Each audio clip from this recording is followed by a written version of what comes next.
Bueno, muy buenos días, estimados estudiantes. A continuación vamos a ver el módulo uno, que corresponde a, a la materia de sus propiedades. Recuerden, por favor, que digamos, es un video que complementa lo que ustedes seguramente tienen en sus PDFs y también en la infografía. Así que, digamos que la tareita para todos ustedes es que, por favor, tengan en cuenta, digamos, no solamente este video, sino también el otro material que les sirve de apoyo. ¿Listo? Y posteriormente, cuando ya tengan, digamos, leído y escuchado todo este material, entonces pueden proceder a sus actividades y también a la realización de su evaluación. ¿Listo? Entonces, como les decía que vamos a ver hoy, vamos a ver la materia y sus propiedades. Bueno, entonces veamos. La materia se compone de sustancias puras y de mezclas. Las materias puras, como su nombre lo indica, son elementos o compuestos puros. Por favor, piensen en un ejemplo de un elemento puro. El cobre, por ejemplo. El cobre es un elemento puro y solo está formado por átomos de la misma especie, es decir, cobre. No tiene ningún otro elemento, pero resulta que los elementos también se pueden combinar para formar los compuestos, que también pueden ser puros. Entonces, por favor, piensen en el ejemplo de un compuesto puro. El agua, ¿cierto? ¿Hay agua pura? Sí, hay agua pura. El agua es un compuesto que se combina con, o que se obtiene por la combinación de los elementos hidrógeno y oxígeno, que se combinan en proporción 2 a 1, ¿cierto? Para formar H2O. Pero también se considera una sustancia pura porque no está mezclada con otros compuestos. Las mezclas, en cambio, son combinaciones de diferentes proporciones de diferentes elementos o compuestos donde cada uno conserva sus propiedades, es decir, no están combinadas químicamente por algún tipo de reacción, sino de forma física. Las mezclas, en cambio, están conformadas por diferentes sustancias y pueden ser homogéneas o heterogéneas. Por favor, piensen en un ejemplo de una mezcla homogénea. Yo se los puedo dar. El vino, por ejemplo, contiene agua y etanol y seguramente algunos conservantes y saborizantes. Pero si ustedes reparten una copa de vino en dos copas diferentes, el vino dentro de una se ve exactamente igual al vino dentro de la otra, ¿cierto? Es decir, la mezcla es homogénea en toda la muestra. Es decir, mantiene su composición. Si una, digamos, si una copa tiene un porcentaje de etanol, la otra copa habrá también lo mismo, ¿cierto? En cambio, en la heterogénea, en la mezcla heterogénea, sí cambia, o los cambios se alcanzan a diferenciar de un, digamos, de un recipiente a otro, ¿cierto? Y las proporciones de las mezclas, digamos, no tiene la misma composición que la, digamos, una porción de esa mezcla no tiene la misma composición que la otra. Un ejemplo de esta es la mezcla de agua y aceite. El aceite, como tiene más baja densidad, pesa menos y queda en la parte de arriba del recipiente que la contiene, mientras que el agua, al ser más densa, queda en la parte de abajo. ¿Listo? Bueno, concentrémonos un poco en las sustancias puras. Dijimos que pueden ser elementos o compuestos, pero en ambos casos la condición es que sean puros, ¿cierto? Dentro de los elementos, el ejemplo que yo les ponía era el cobre, que solo estaba compuesto de átomos de cobre. ¿Será que se pueden separar en otras sustancias por cambios químicos? Es decir, por reacciones. No, porque solo vamos a obtener cobre, es decir, el mismo elemento. Los compuestos, en cambio, como el agua, que se compone de dos átomos de hidrógeno y uno de oxígeno, sí se pueden separar por medio de una reacción química, es decir, por métodos químicos. Ustedes seguramente han escuchado mencionar la electrólisis del agua, pues esta permite separar los elementos constitutivos del agua, ¿cierto? Que son el hidrógeno y el oxígeno. ¿Listo? Bueno, aquí vemos algunos ejemplos de elementos puros. Tenemos el oro, la plata, el cobre, el boro, el azufre y el yodo, entre otros, por un lado, ¿cierto? Y por el otro vemos ejemplos de compuestos, como por ejemplo el azúcar, que comemos todos los días, el cloruro de potasio, el sulfato de potasio, el etanol, que se los consumimos principalmente los fines de semana, ¿cierto? Dentro de las sustancias puras y dentro de estas, los elementos que están conformados por átomos de la misma especie, Estos pueden estar unidos en parejas o en grupos de 3 o más átomos. En este caso, cuando hay más de un átomo, así sea de la misma especie, la sustancia se llama molécula. En la diapositiva vemos casos de parejas, es decir, la especie se llamará diatómica porque contiene 2 átomos. Los ejemplos son una molécula, por ejemplo, de oxígeno, de hidrógeno, de nitrógeno. También vemos casos de agrupaciones de 3 átomos. En este caso se dirá que la molécula es triatómica, como la molécula de ozono, conformada por 3 oxígenos. Y cuando son más de 3 se dirá que es poliatómica, como el caso del fósforo blanco P4, que es usado como agente incendiario para crear pantallas de humo. Aquí el inconveniente es que ese fósforo puede causar, digamos, quemaduras graves. ¿Listo? Bueno, veíamos antes que la unión de varios elementos de diferente naturaleza formaba compuestos. Normalmente los elementos que se combinan dependiendo de las propiedades de, digamos, de los elementos individuales, es decir, dependiendo de los electrones que tengan disponibles para formar enlaces. Por eso se combina siempre en proporciones definidas, es decir, el agua siempre estará compuesta por un hidrógeno y un oxígeno en proporción de 2 a 1. El NaCl siempre se combina en proporción 1 a 1. La pirita siempre se combina en proporción 1 a 2, ¿cierto? El hierro y el azufre. Esto es lo que se conoce con el nombre de la ley de las proporciones definidas, ¿cierto? Bueno, ahora las sustancias puras que habíamos mencionado antes, dijimos que se compone, bueno, las sustancias puras que dijimos se componen de elementos o compuestos, tienen una particularidad en común y es que sus propiedades son idénticas en toda su extensión y tienen una composición definida. El ejemplo más fácil de visualizar es el agua. ¿Cuáles son las propiedades? Pues su color, olor, el sabor, punto de ebullición, punto de fusión, punto de solidificación, eh, etcétera. El agua, si es pura, siempre va a tener el mismo color, olor y el mismo sabor. No importa si la tomamos en el polo sur o si la tomamos en una selva africana. Siempre sus propiedades van a ser las mismas. Las mezclas, como dijimos, pueden ser homogéneas o heterogéneas. Las primeras tienen la misma composición y su apariencia es uniforme, es decir, forman una sola fase, ya sea líquida, sólida o gaseosa. Ejemplos de estas son el aire, ¿cierto?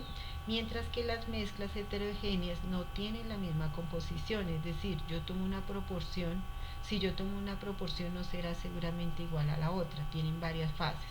Por ejemplo, una sopa. Acá tenemos, digamos, otros ejemplos, ¿cierto?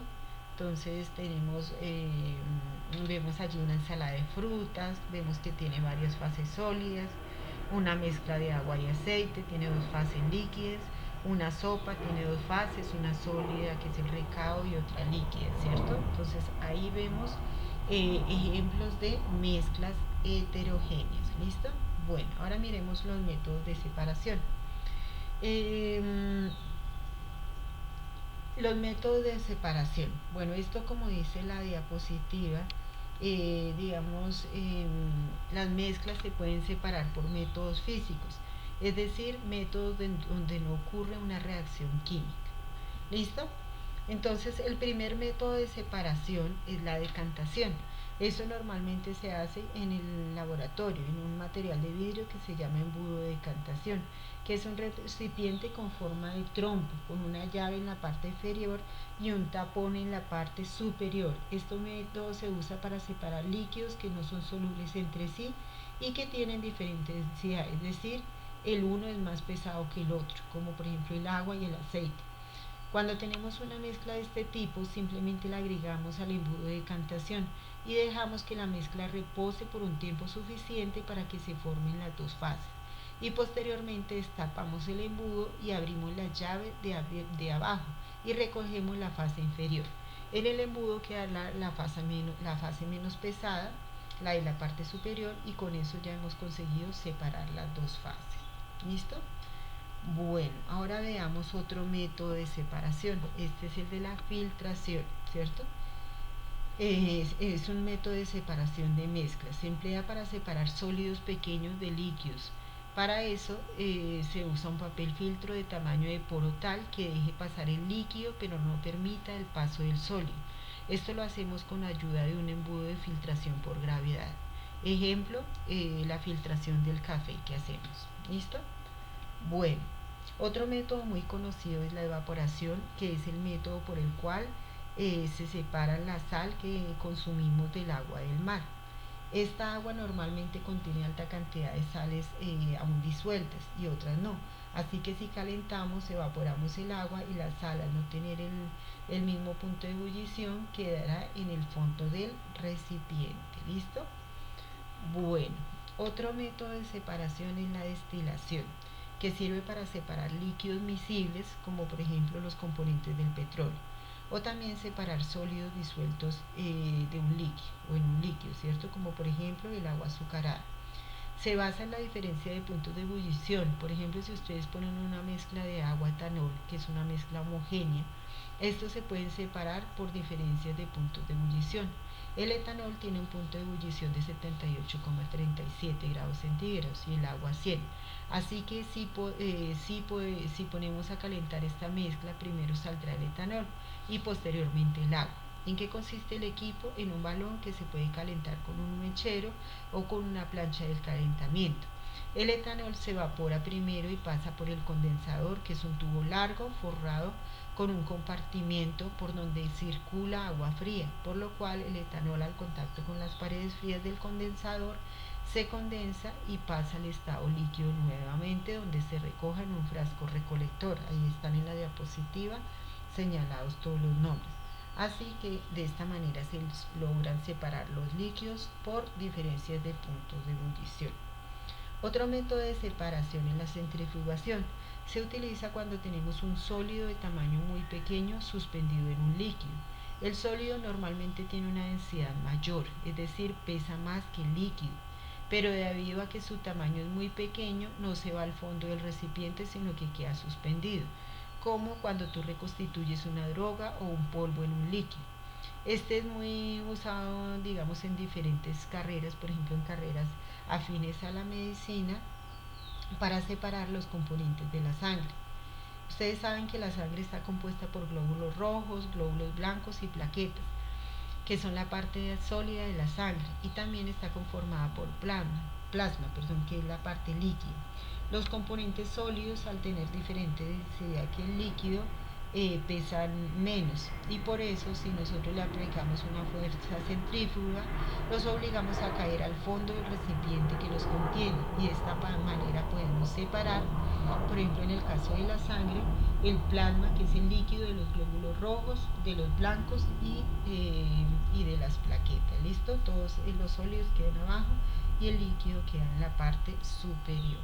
Bueno, ahora veamos otro método. Este es la separación por cromatografía. La cromatografía se usa para separar mezclas líquidas obtenidas por solubilización de componentes de la mezcla. En esta técnica se llena una columna de vidrio, que es simplemente un tubo que tiene un extremo abierto y el otro con una llave. Se llena con un sólido poroso, generalmente un material que se llama sílica gel. Este material interactúa diferente con cada uno de los componentes de la mezcla.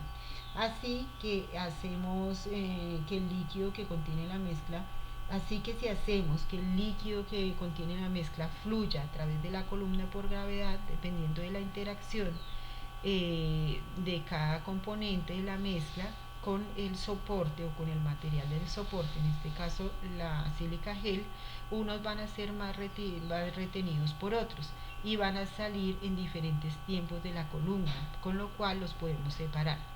Si son coloreados como los de la diapositiva, los podemos ver fácilmente. ¿Listo? Entonces así lo que hacemos es simplemente cuando va saliendo, por ejemplo, el componente rojito, ponemos un matraz, ¿cierto? Y recogemos la sustancia. Posteriormente, cuando va a empezar a salir el otro, entonces cambiamos el matraz y lo recogemos hasta que salga el otro colorcito y así sucesivamente. ¿Listo? Otro método que podemos utilizar, digamos, para separar componentes que pueden ser, digamos, que son atraídos por un campo magnético, es el magnetismo, ¿cierto? Esta propiedad la tienen ciertos materiales al ser atraídos por un campo magnético. Este campo magnético generalmente proviene de un imán. ¿Listo? Bueno, eh, bueno, acá lo que se muestra es cómo estos materiales, ¿cierto? Son atraídos por los imanes. Entonces, normalmente son los materiales que contienen hierro, acero o el níquel, ¿cierto? Y así es la forma como se separan los componentes magnéticos. Entonces, por ejemplo, así es como separamos la chatarra, ¿cierto? Por acción de un electroimán. ¿Listo? Otro proceso es el de tamizado. El tamizado lo utilizamos cuando tenemos mezclas sólidas de diferente tamaño de partículas. Por ejemplo, para separar la arena de las piedras. Para eso se usa un colador, que también un colador que también pues puede tener diferente tamaño digamos, de poros, ¿cierto? Entonces, bueno, ese colador normalmente recibe el nombre de criba o tamiz. Las partículas pequeñas simplemente pasan a través del filtro y las grandes quedan retenidas en su interior. Listo, entonces este es el proceso. Bueno, aquí terminamos la parte de las mezclas, ¿cierto? Y ahora vamos a ver qué son las propiedades físicas, qué son las propiedades químicas y cómo se pueden diferenciar unas de otras. Las propiedades en general son características particulares de cada sustancia que nos permite diferenciar unas propiedades, digamos, o unas sustancias de otras, mejor. Por ejemplo, el agua es un líquido transparente sin olor, mientras que la sal de mesa es un sólido blanco que da sabor a las comidas. Entonces se llama propiedad física a toda característica que podemos observar sin alterar la estructura interna, es decir, sin que ocurra una reacción química que transforma la materia. Ejemplos de estas propiedades son, por ejemplo, el color, el olor, el punto de ebullición, la densidad, puntos de fusión, ductibilidad, etcétera, ¿cierto? Acá, las propiedades físicas, ¿cierto? Acá tenía la diapositiva trazada. Entonces, propiedades físicas son aquellas que se identifican o que identifican a la materia pero sin alterar su estructura interna, es decir, sin que ocurra digamos, una reacción.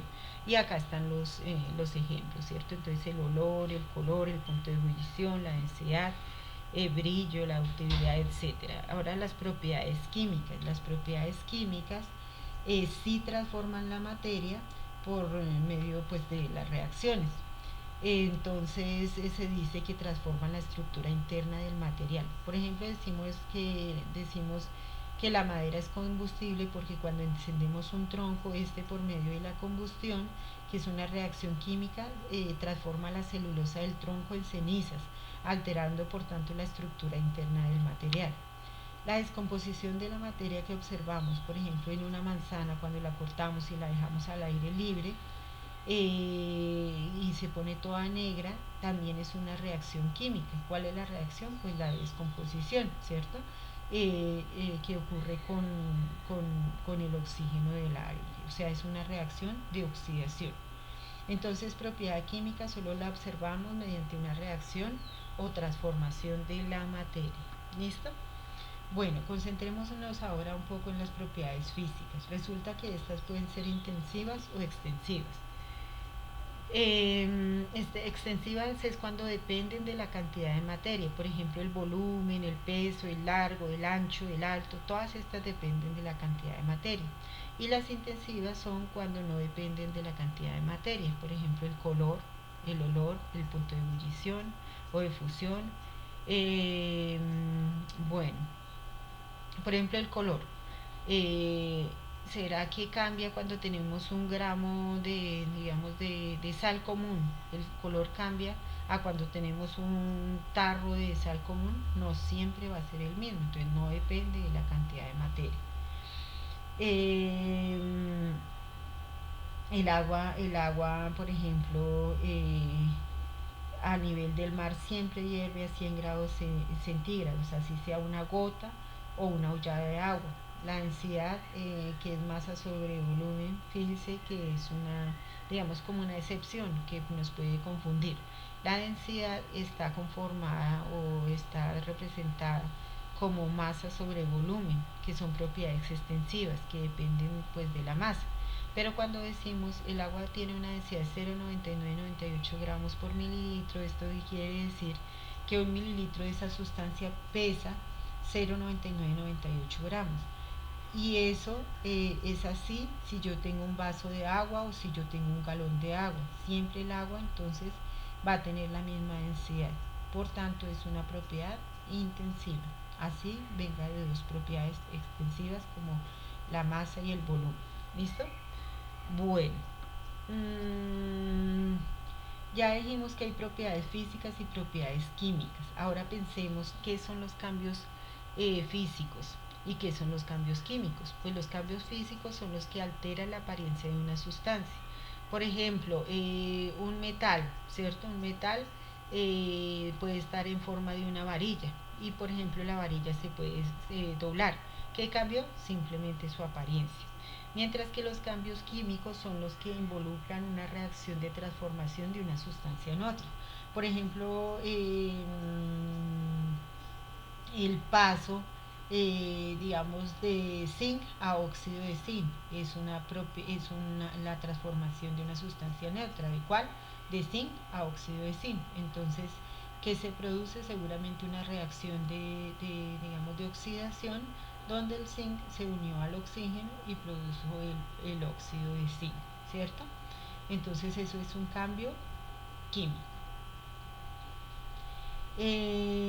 Bueno, otro ejemplo puede ser la oxidación del hierro. ¿Qué será? Pues simplemente es un cambio químico porque hay una transformación química del hierro por acción del oxígeno, donde pasa el hierro a óxido de hierro. ¿Listo? Bueno, ahora por ejemplo el otro ejemplo de cambio químico, perdón. Normalmente los coches o los carros andan por medio de una reacción de combustión que produce energía. En este caso, la combustión es un cambio químico, ¿cierto? Etcétera. Bueno, ahí nos podemos quedar mirando más ejemplos. Entonces acá por favor en las siguientes diapositivas les voy a mostrar cambios físicos o cambios químicos. Entonces simplemente ustedes dicen qué es, si es cambio físico o cambio químico. Entonces por ejemplo una botella que se rompe, ¿cierto? La botella está hecha de vidrio y lo único que cambia es la apariencia, ¿cierto? Entonces estos son cambios físicos, ¿listo? La mantequilla que se derrite también es un cambio físico. Acá dos carros que se chocan, ¿cierto? Entonces solamente se deforman, no hay ninguna reacción. Entonces allí simplemente esto es un cambio físico. Una pelota que va rodando por un campo por acción, digamos, de un deportista que la va haciendo rodar. También simplemente la pelota sigue siendo pelota, digamos, al inicio del recorrido y al final. Entonces simplemente, digamos, el movimiento es un cambio físico que se está haciendo, digamos, en la pelota, ¿cierto? Bueno, aquí hay más ejemplos, ¿cierto? Combustión, oxidación del hierro, reacción química, bueno, todos estos son ejemplos de cambios químicos, ¿listo? Bueno,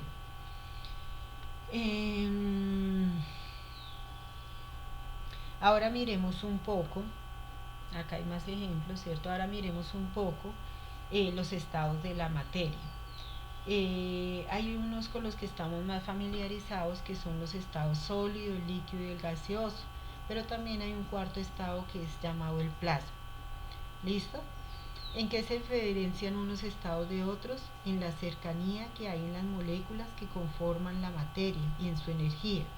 En los sólidos los átomos o moléculas están muy cerca unos de otros, formando unos empaquetamientos que observamos como cristales visibles, por ejemplo en la sal común o la sal de mesa o el azúcar. Entonces, ahí las moléculas, ¿cierto? De NaCl, por ejemplo, en la cerámica común, están muy, muy juntas y por eso están en estado sólido. Estas moléculas normalmente, o este estado normalmente no tiene mucha energía, ¿cierto? Solamente se sabe pues que ahí las moléculas están atrapadas unas con otras por medio de enlaces iónicos. En los líquidos, en cambio, las moléculas están están, digamos, sujetas, pero se pueden mover unas con respecto a otras, como por ejemplo el agua, ¿cierto? El agua puede fluir a través del recipiente que las contiene, puede fluir, por ejemplo, a través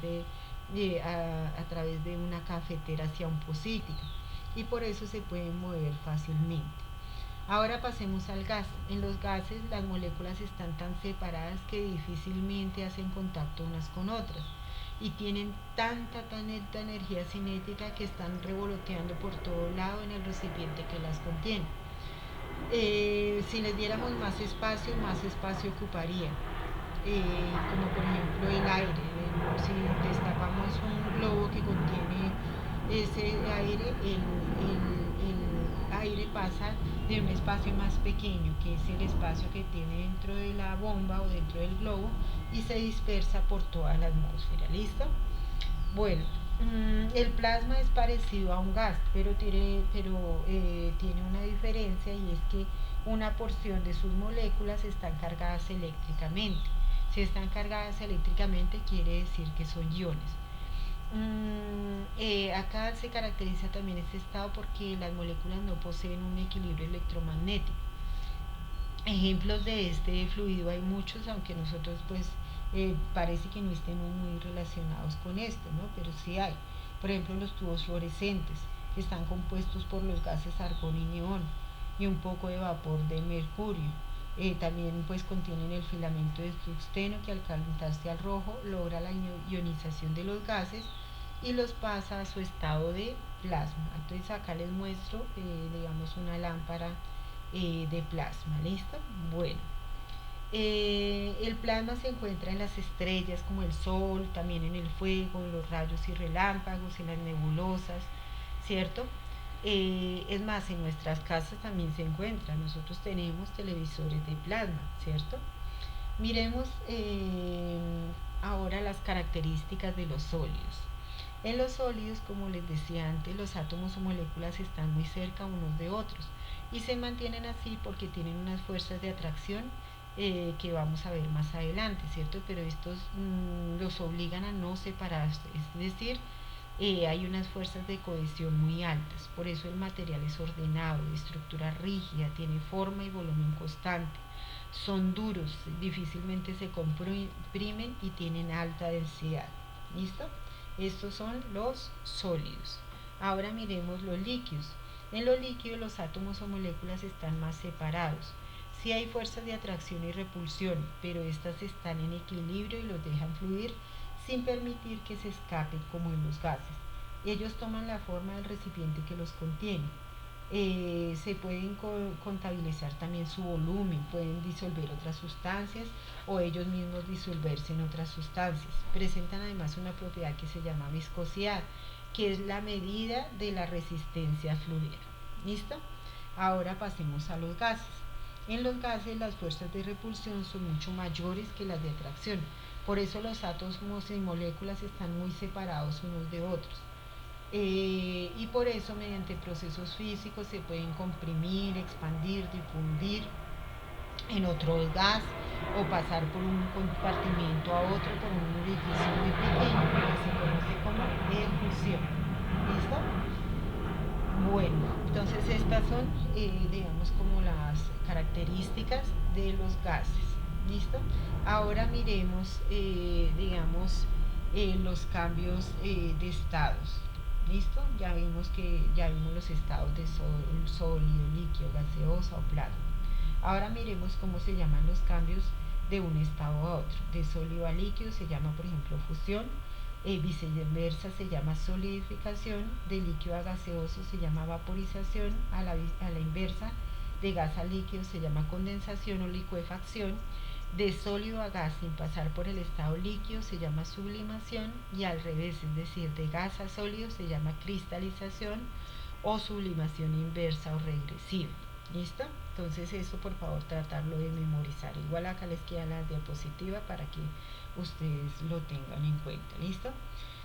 Todos estos procesos de cambio de estado, es más, todos los procesos que ocurren en la naturaleza desprenden o absorben energía, inclusive el proceso de muerte absorbe energía. Cuando la desprenden se dice que el proceso es exotérmico, y cuando la absorben se dice que el proceso es endotérmico.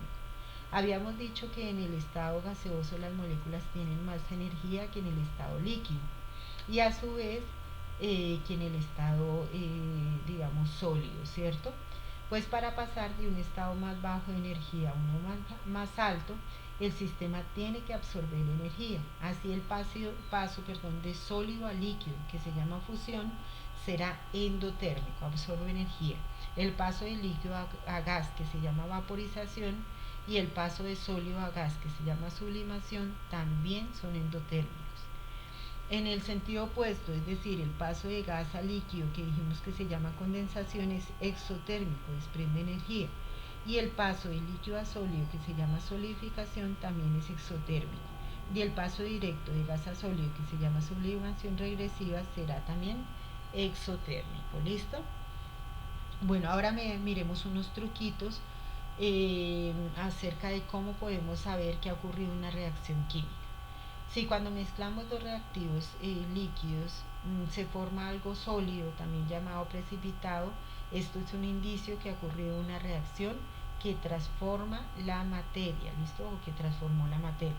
Si se desprenden gases de la mezcla, si hay cambios de color, si hay absorción o hay liberación de calor, si cambia el pH, el olor o hay aparición de propiedades magnéticas, todo esto es indicio de reacción química y por tanto es una propiedad química.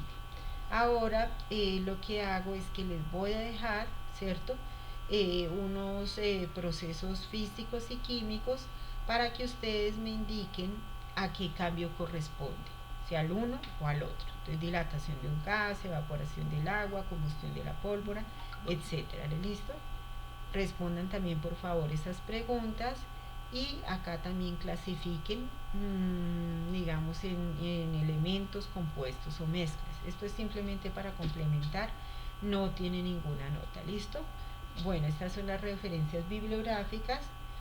Les doy muchas gracias por su atención.